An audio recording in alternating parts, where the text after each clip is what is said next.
Welcome back to Dark Corner's Physical Media Reviews.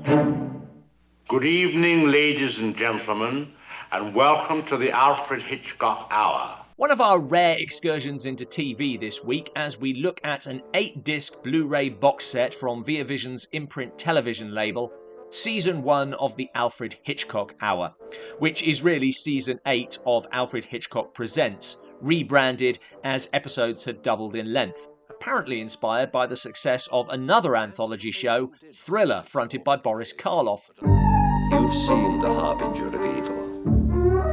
Someone is in mortal danger as sure as my name is Boris Karloff. The series created one of popular culture's most indelible images and enhanced the Hitchcock persona that the director had carefully curated over the years. Good evening, ladies and gentlemen. I hope you will pardon me if I don't get up.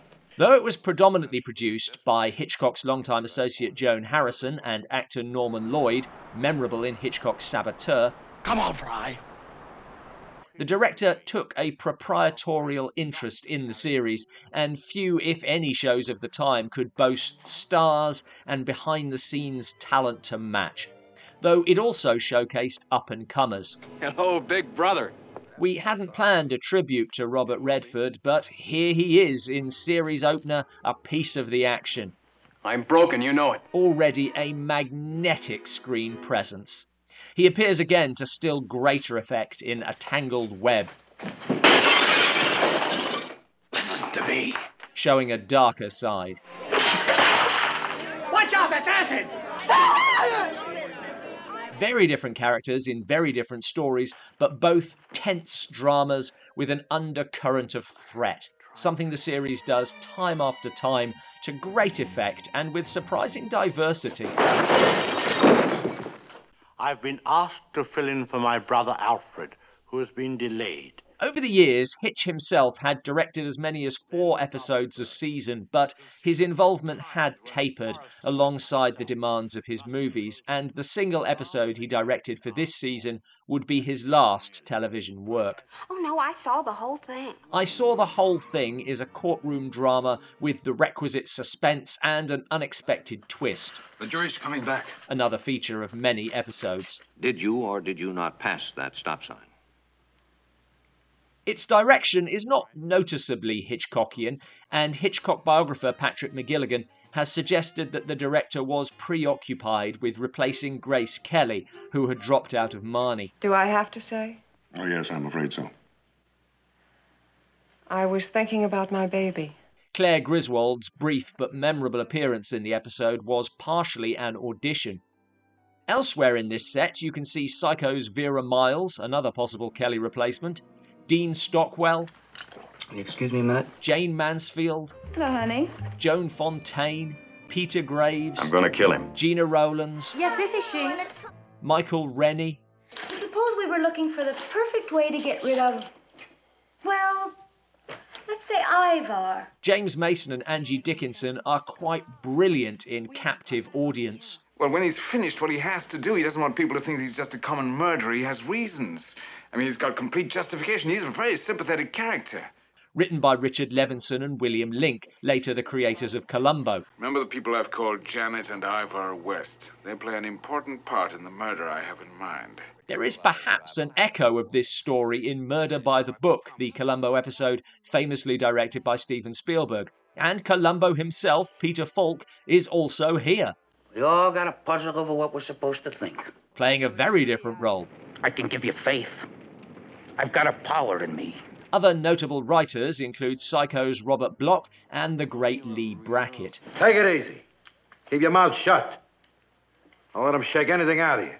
And episodes are based on stories by Cornell Woolrich, Ellis Peters, and Richard Matheson, who also scripts.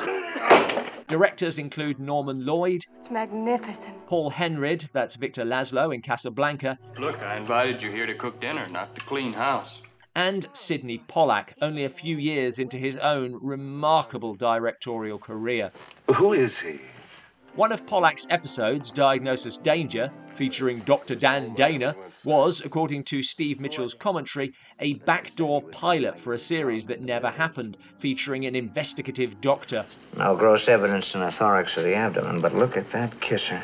Yeah, sure looks like he had a bug in him. There are commentaries on about a third of the 32 episodes, 3 featuring Gary Girani, who mostly focuses on screenwriting and whose machine gun delivery of trivia is a little hard to absorb, by Reba Wisner on 2 episodes, looking at the use of music. Apparently Hitch first heard The Funeral of the Marionette, which would become his personal theme, via F.W. Murnau's Sunrise, one of my favourite films.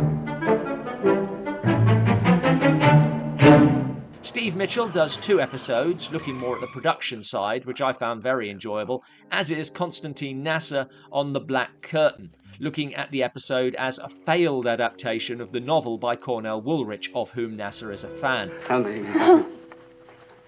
Get out, Phil. Get out of here. But the pick would be the 3 commentaries by Jonathan Rigby and Kevin Lyons. It does work better when there are 2 people who can have a chat and share their love for the material alongside a wealth of knowledge.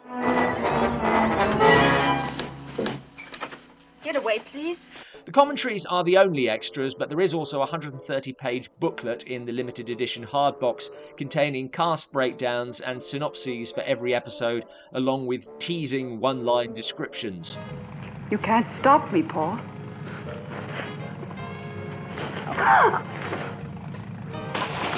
When a husband accidentally kills his unfaithful wife, he finds it completely impossible to convince anyone he is the killer.